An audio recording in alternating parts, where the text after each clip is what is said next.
packed the insulin. Okay, insulin is packed inside the vesicle, and these values vesicle with the help of calcium come here and release here.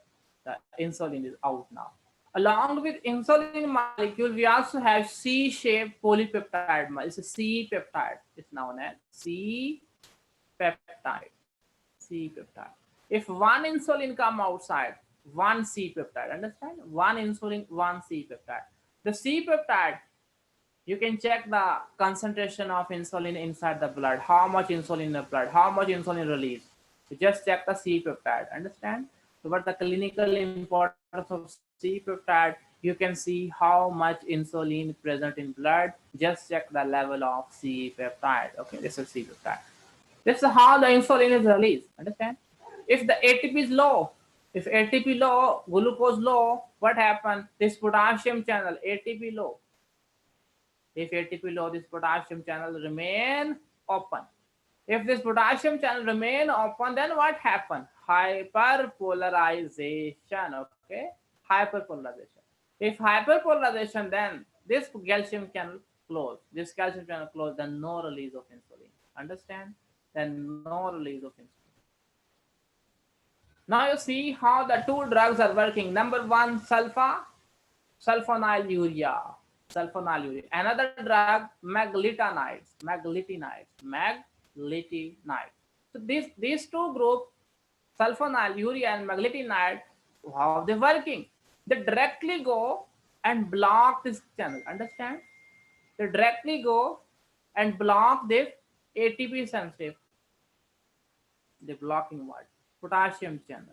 Which potassium channel? This potassium channel already ATP sensitive potassium channel. Okay, the ATP sensitive potassium channel block. So they directly block this channel. When they block this channel, you already understand. If you block the channel, potassium channel, what happens? Cell depolarize. When cell depolarize, what happens? Next, calcium enter into the cell. Calcium increase. Okay. When calcium increase, then insulin release. Insulin release. This happen. Understand? So sulfonylurea and can you combine these two drugs? Can you combine like in same patient you use these two drugs at both same time? If the site of action of two drugs same, never use in combination. Okay. If the site, I just can use one, sulfonylurea or maglitinides. Okay, because both have same site of action. Both are potassium channel blockers.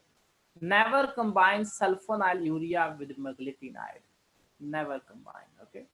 Now come to sulfonylurea. Site of action done. Mechanism action clear about sulfonylurea and maglitinide. Sulfonylurea having generation, the first generation and second generation. In the first generation, tall butamide, tall butamide, chloropromamide, chloropromamide, talbutamide. In the second group we having many. They mostly start from the glipizide, glimpride, glabcanamide, glabcanamide,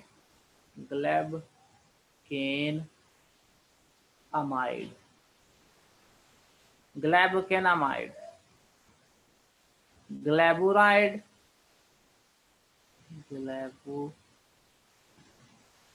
okay. Glipizide, glimpride, glabcanamide, glaburide, gliclazide, also gliclazide. All the mostly they start from G. Okay, glipizide, glimpride, glabcanamide, glaburide. The second generation.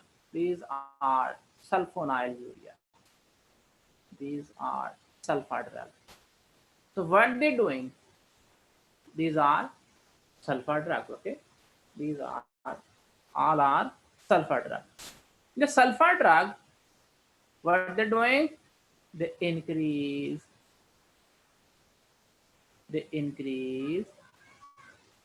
insulin. Understand? The increase insulin. What will be the side effect? Because these are sulfur drugs. These are sulfur drugs. These are sulfur drugs. Then hypersensitivity first. Okay. Hypersensitivity. Other side effect, hypoglycemia. Hypoglycemia. Hypoglycemia. Hypersensitivity. Hypoglycemia. Hypersensitivity. Weight gain. Okay. Weight gain. Weight gain. Can you use in obesity person? No. If the person diabetic, the most commonly we're using two group begonide and sulfur drug. Sulfur drug, thin person, sulfur drug, what time use? Thin person having diabetes. We prefer sulfur drug. Understand? Thin person having diabetes. Obesity, already obesity, also diabetes. Then begonide. Then we need to use begonide. Clear? These are the sulfur drugs. Meglitinide, nitazoxanide. Second group, meglitinide,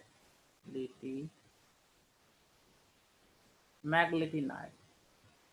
This group also potassium blocker. Okay, sulfur drug also I already explained. Potassium blocker, potassium channel blocker. Meglitinide. In this group we having nitazoxanide, nitazoxanide, and rapaglinide, nitazoxanide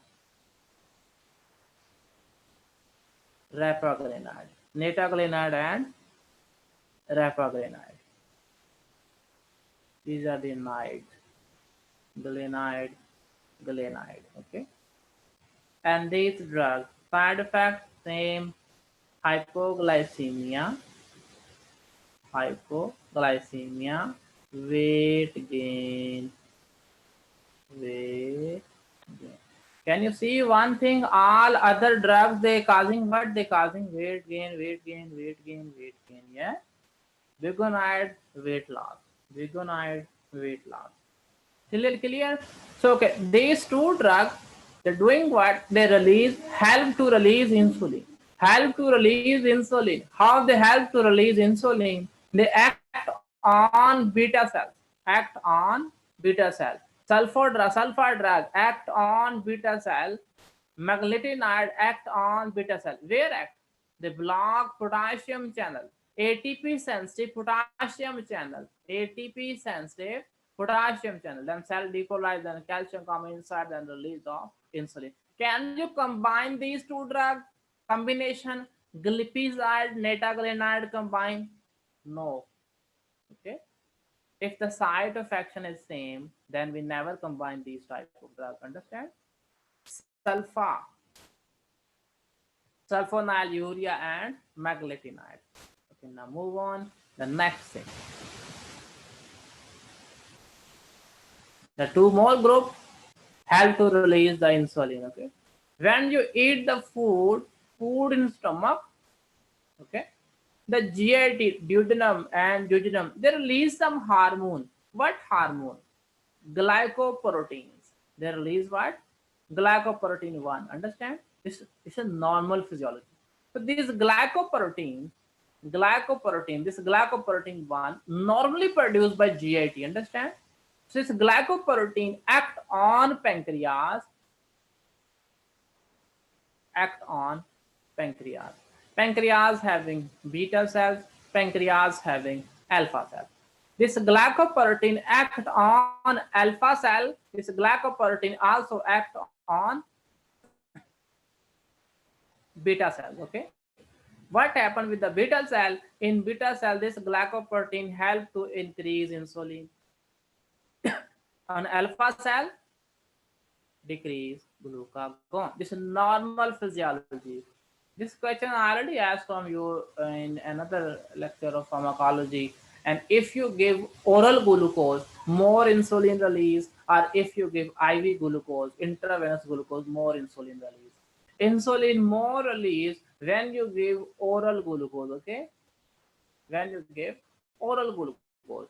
IV glucose just act on high plasma level of glucose there. Yeah, just one signal help to release the insulin. But when you take oral glucose, then glycoprotein and this glycoprotein also help to release insulin. Okay, double release of insulin, more insulin release in case of oral glucose.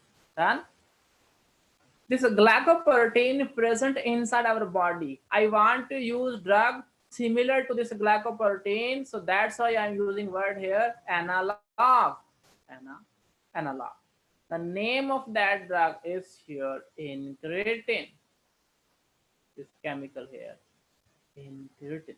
Glycoprotein analog, incretin. Okay, also known as incretin analog. Incretin analog, glycoprotein 1 analog, then the another drug name here, axenatide. Which drug? Axenatide. Axenatide is a glycoprotein analog. Doing the same job, is a glycoprotein 1 analog. Doing the same function, increase insulin, decrease glucagon. Understand? Increase insulin, decrease glucagon. Okay, now move on. This glycoprotein, we have another enzyme, DPP4 enzyme. Okay, this DPP4 enzyme doing what? Act on this. Act on this for what purpose? This DPP4 enzyme breakdown, doing what? Breakdown of this is normal physiology. Okay, food come, glycoprotein release, help to release insulin, function done. Now it's time to break this. This breakdown done by this enzyme, DPP4 enzyme. Understand?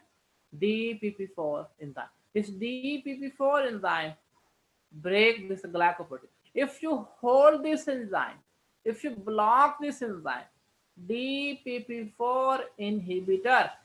So now let me know what happened with the glycoprotein.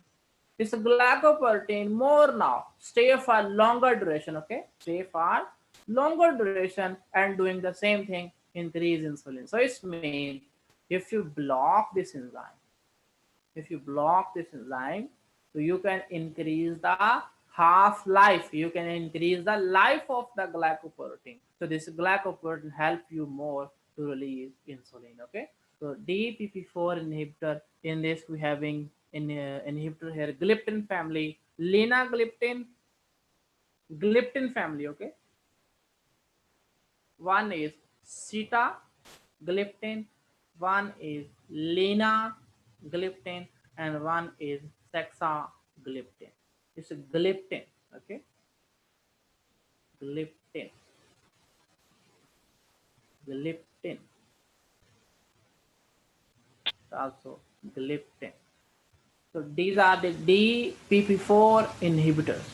DPP4 inhibitor, gliptin family, DPP4 inhibitor. Understand? DPP4 inhibitor.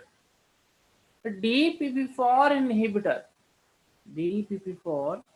inhibitor, sitagliptin, linagliptin, saxagliptin, they help to block this enzyme. Then this glycoprotein can release more insulin. Okay, and this both group you can see they disturb our GIT. Also, if they disturb our GIT function, so there must be something wrong with like nausea and vomiting. Yes, nausea and vomiting. Another problem, the side effect, respi infection, recurrent respi infection, recurrent respiratory tract infection, nausea, vomiting. And in these both drugs, they not disturb the weight. Okay, they not disturb the weight. It's neutral. Weight is neutral. The weight not change. Weight not change. Okay, weight not change. And these drugs, they causing what? Both causing hypoglycemia. Okay, Understand these two groups, DPP4 and analog to incretin, incretin glycoprotein analog, incretin exenatide. So now we finish. Now sulfonylurea 1, okay, meglitinide 2, and third one DPP4 3 inhibitor, analog incretin 4. So these four drugs come back here. Sulfonylurea, meglitinides, okay, they help to release insulin. Glycoprotein analog help to release insulin. DPP4 inhibitor help to release insulin. Understand? So these four groups, they help to release insulin. They help to release insulin. So incretin or exenatide, gliptin family also help to release DP4 inhibitor, help to release insulin, help to release insulin. Understand? They help to release insulin. So these four groups, I'm giving a common name to this four group known as secretogag, okay? Secretogag mean they're releasing insulin. Secretogag, they're releasing insulin. Sulfonylurea, meglitinide, okay, glycoprotein analog, and DPP4 inhibitor. Understand? So what the action of sulfonylurea and meglitinide? These are the potassium channel blocker. Done. And glycoprotein analog, they work like a glycoprotein, and these are enzyme inhibitor. This is your enzyme inhibitor. They have these two drugs, they help our normal GIT physiology to release insulin. Okay, now come back. Action done. This group done. Okay, now move on. The next group, sodium glucose transporter 2 inhibitor. Sodium glucose transporter 2 inhibitor. This drug working where? This drug, because this transporter present in nephron, okay? This transporter present inside nephron, okay? Sodium dependent glucose transporter. If you remember normal physiology here, the all the glucose with sodium co-transport with the glucose, everything absorbed in proximal convoluted tube. Yeah, everything absorbed in proximal convoluted tube. Now, what this drug is doing, if you block this transporter, all the glucose filter enter here. This full glucose going to urine. Understand? Not allow for this inhibitor. They block absorption of glucose from proximal tube. Understand? Proximal tube, the kidney absorb the glucose. Proximal tube absorb the glucose with the help of co-transport mechanism. Proximal with the help of co-transport mechanism along with sodium. Understand? Along with sodium, they block this group, they block this reabsorption. Done. So all the glucose, so they're eliminating glucose from the blood. So this urine, the glucose going in urine. And what are the name of these drugs? These very hard name. These are the gliflozin. Also very hard for me to pronounce it. Gliflozin.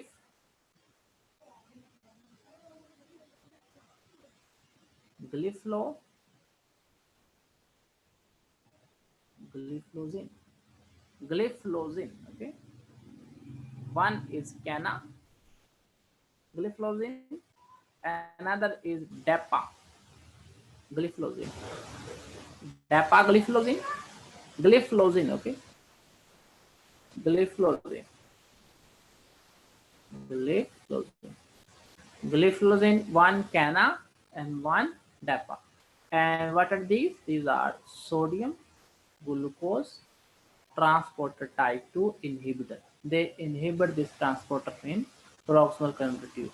So what will be the side effect here? The side effect, this glucose going in urine. You know, in urine we have a lot of bacteria, negative bacteria. Glucose favorite food for bacteria. If you eliminate glucose, so this person again and again have UTI. Urinary tract infection is a side effect of sodium glucose transporter. Okay, sodium glucose transporter inhibitor, the side effect UTI. Keep in mind, okay? The side effect UTI, important side effect here, UTI, urinary tract infection. Urinary tract infection. Okay, the last group now. Last group. Glucosidase inhibitor. Glucosidase inhibitor. Glucosidase inhibitor. Again, come to normal physiology here. Glucosidase enzyme. So digestion of the carbohydrate, the pancreatic enzyme amylase there, yeah, for digestion. And glucosidase enzyme is present inside glucosidase enzyme present inside intestine. This glucosidase enzyme work on carbohydrates for digestion, change to glucose. So after digestion, this glucosidase enzyme after digestion change carbohydrate to glucose. Then this glucose absorb in blood. Okay. So this glucosidase inhibitor, they inhibit this glucosidase. So what are the name of this glucosidase inhibitor? Acarbose. Acarbose. Do you remember ezetimibe? Ezetimibe. What was this ezetimibe? Ezetimibe inhibit lipase. This we use in hyperlipidemia, yeah, to block digestion of lipids. Acarbose and miglitol. Miglitol, not mixed with meglitinide, okay? Miglitol. Miglitol. Miglitol and acarbose. So they're doing what? They inhibit carbohydrate digestion. Carbohydrate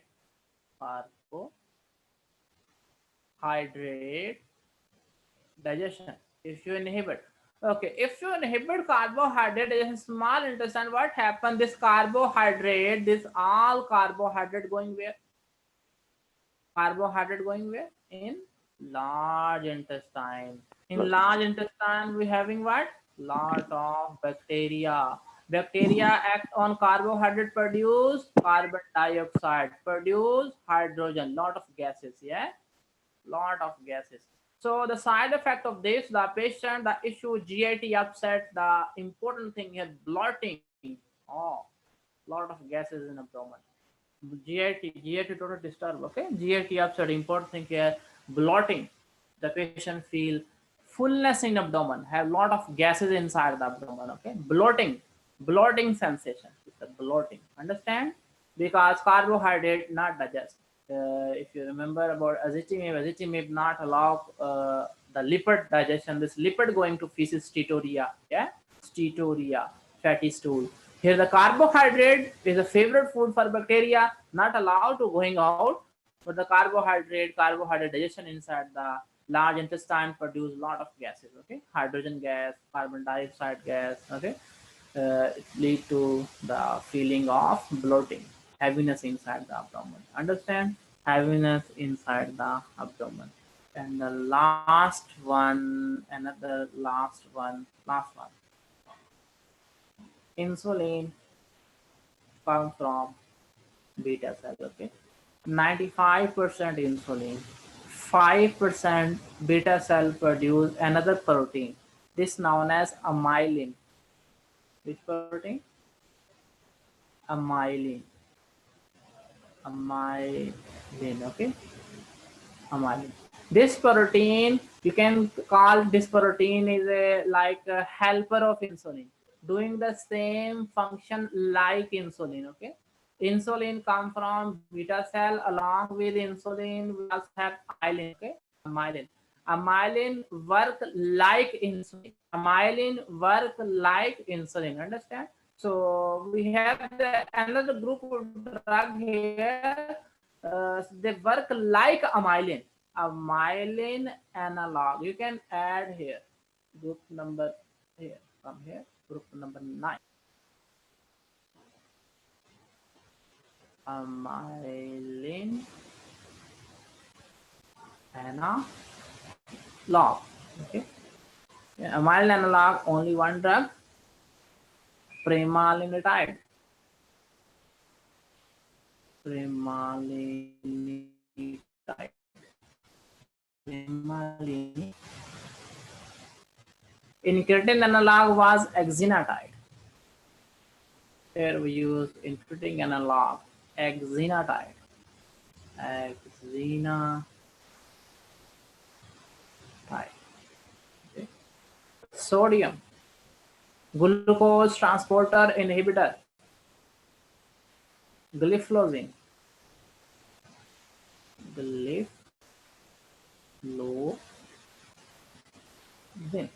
One was Cana and one was DAPA.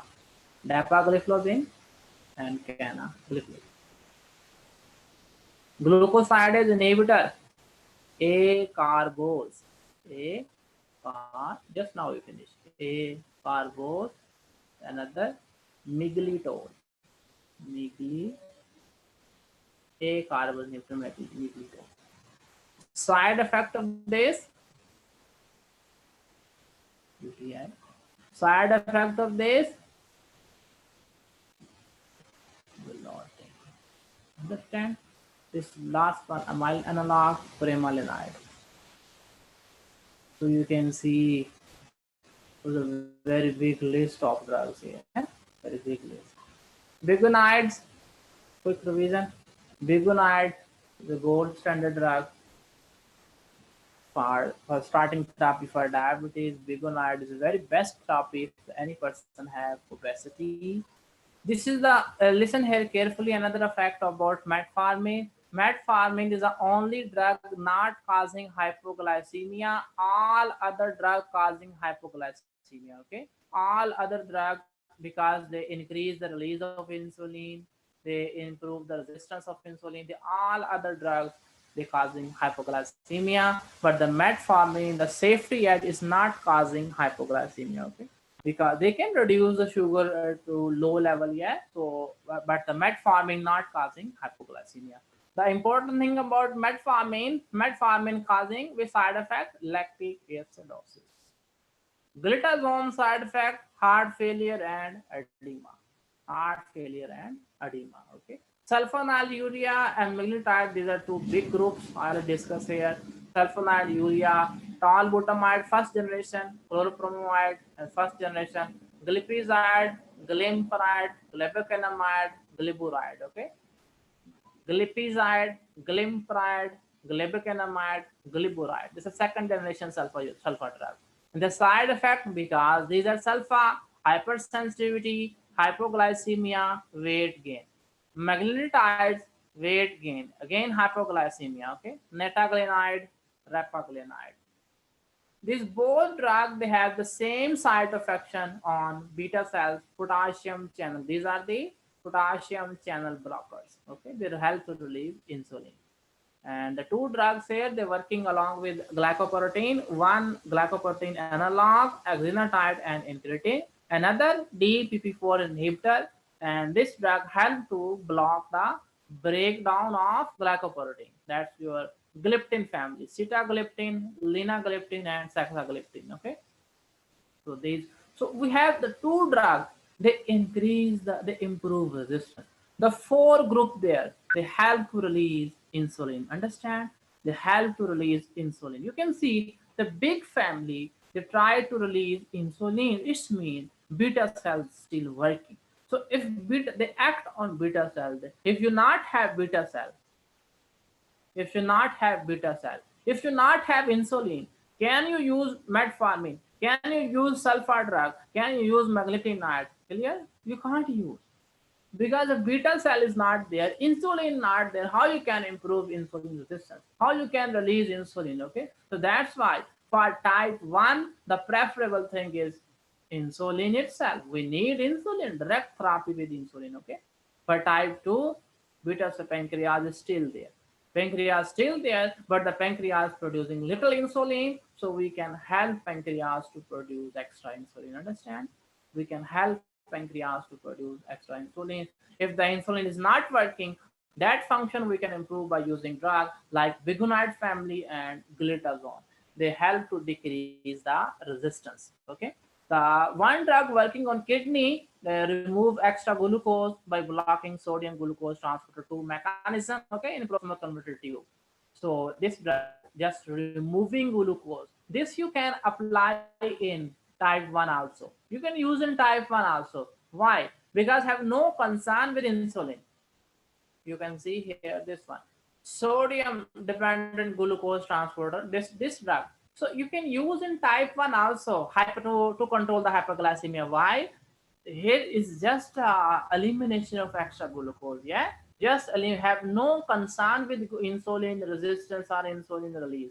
Just release the, you can use just, you can use just to eliminate the glucose. Okay, and in type 1, this another glucosides inhibitor. The type 1 patient also can use this, because the type 1 patient, of course, they're taking carbohydrate. The glucosidase inhibitor inhibit the digestion, inhibit the digestion of carbohydrate.